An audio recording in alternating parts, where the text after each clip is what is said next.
काश्मीरमधल्या अशांततेच्या पाठीशी पाकिस्तानचा हात असल्याचं आता स्पष्ट झालंय। त्याचा कबुलीनामा पाकिस्तानातील जिवंत पकडलेला दहशतवादी बहादूर अली यांनी दिलेला आहे।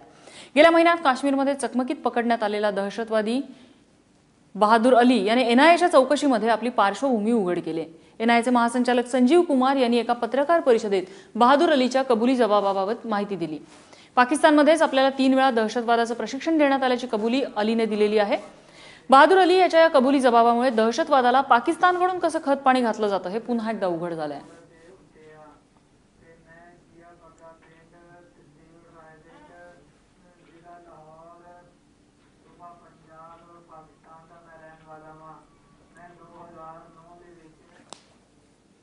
ਜਿਹੜੀ पहली ट्रेनिंग की थी इनका नाम दौरा तलबा सी 2012 ਦੇ ਵਿੱਚ ਤੇ ਇਸ ਤੋਂ ਬਾਅਦ ਮੈਂ ਫਲਾਈ ਇਨਸਾਨੀਅਤ ਫਾਊਂਡੇਸ਼ਨ ਦੇ ਵਿੱਚ ਵੀ ਕੰਮ ਕੀਤਾ ਜਿਹੜਾ ਜਮਾਤ ਦਾਵਾ ਦਾ ਇੱਕ ਸ਼ੋਭਾ ਹੈ ਤੇ ਇਹਦੇ ਵਿੱਚ ਮੈਂ 3 ਮਹੀਨੇ ਕੰਮ ਕੀਤਾ ਤੇ 3 ਮਹੀਨਿਆਂ ਦੇ ਵਿੱਚ ਮੈਨੂੰ 10,000 ਰੁਪਇਆ ਦਿੱਤਾ ਤੇ ਇਹ ਦਫ਼ਤਰ ਇਹਨਾਂ ਦਾ 2016 ਦੀ ਗਰਮੀਆਂ ਦੇ ਸ਼ੁਰੂ ਦੇ ਵਿੱਚ ਲਸ਼ਕਰ ਸਾਹਿਬਾ फिर दोबारा तो यानी कि हरकत तेजी आ गई।